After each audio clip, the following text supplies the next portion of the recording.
Hello बच्चों, let's see the question. A particle is in uniform circular motion, then its velocity is perpendicular to first net force, second centripetal acceleration, third angular velocity, and fourth all of these. Now to answer this question, first we will discuss here the key concept, and here the key concept will be uniform circular motion. तो uniform circular motion का मतलब ये होता है कि हमारे पास यहाँ पे जो पार्टिकल है ये एक सर्कल में यहाँ पे मूव कर रहा है, एंड यहाँ पे जो इसकी स्पीड है ये तो कांस्टेंट है, लेकिन इसकी जो वेलोसिटी है ये हमें यहाँ पे वेरिएबल नजर आ रही है. वेलोसिटी वेरिएबल का मतलब ये हो गया कि जो हमारे पास पार्टिकल है इसकी वेलोसिटी यहाँ पे हर एक पॉइंट पे चेंज हो रही है. तो अकॉर्डिंग टू द क्वेश्चन यहाँ पे अगर हम ऑब्जर्व करें तो हमारे पास जो पार्टिकल है, अगर हम इसको यूनिफॉर्म सर्कुलर में मोशन करते हुए कंसिडर कर रहे हैं, तो सपोज ये पार्टिकल है, यहाँ पे इसकी वेलोसिटी इस डायरेक्शन में v1. नेक्स्ट यहाँ पे कुछ टाइम के बाद इसकी जो पोजीशन होगी ये सेकंड पॉइंट पे शिफ्ट हो जाएगी, इसकी वेलोसिटी v2 के बराबर होगी.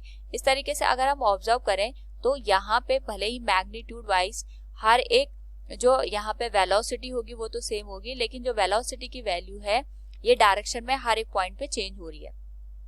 And according to the question हमसे पूछा गया है वेलोसिटी इज परपेंडिकुलर टू, ये हमारे पास जो वेलोसिटी है ये किसके परपेंडिकुलर यहाँ पे काम करेगी, क्योंकि यूनिफॉर्म सर्कुलर मोशन यहाँ पे काम कर रहा है तो सेंटर की ओर हमारे पास यहाँ पे सेंट्रिपिटल फोर्स काम करेगा. एंड वी नो दैट जो सेंट्रिपिटल फोर्स होता है it is given as mv square divided by r.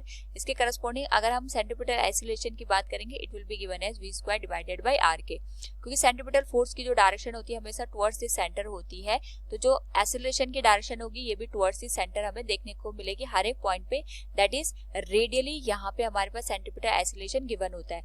And we know that हर एक पॉइंट पे जो वेलोसिटी है ये सर्कुलर जो पाथ है उसके टेंजेंशियली एक्ट कर रहा है, तो जो हमारे पास यहाँ पे सेंट्रिपिटल एक्सीलरेशन की डायरेक्शन होगी टुवर्ड्स द सेंटर होगी, दोनों यहाँ पे टेंजेंशियली एक दूसरे के साथ कनेक्ट है, यानी हमारे पास वेलोसिटी टेंजेंट है गिवन पॉइंट के, और जो हमारे पास यहाँ पे एक्सीलरेशन की डायरेक्शन है वो टुवर्ड्स द सेंटर है, तो ये रेडियली यहाँ पे हमारे पास इंडिकेटेड है.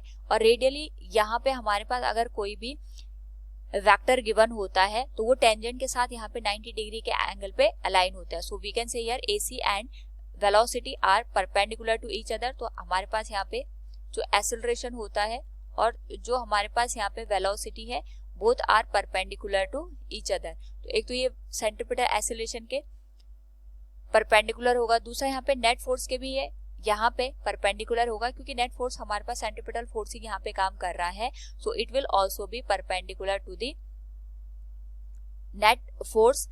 एंड थर्ड हमारे पास दे रखा है एंगुलर वेलोसिटी. तो एंगुलर वेलोसिटी हम इस तरीके से लिख सकते हैं v is given as r cross omega. तो जो v की डायरेक्शन है वो हमारे पास इस तरीके से होगी कि वो जहाँ पे हमारे पास पोजिशन वेक्टर है और जो एंगुलर वेलोसिटी है उसके परपेंडिकुलर वेलोसिटी यहाँ पे काम करेगी.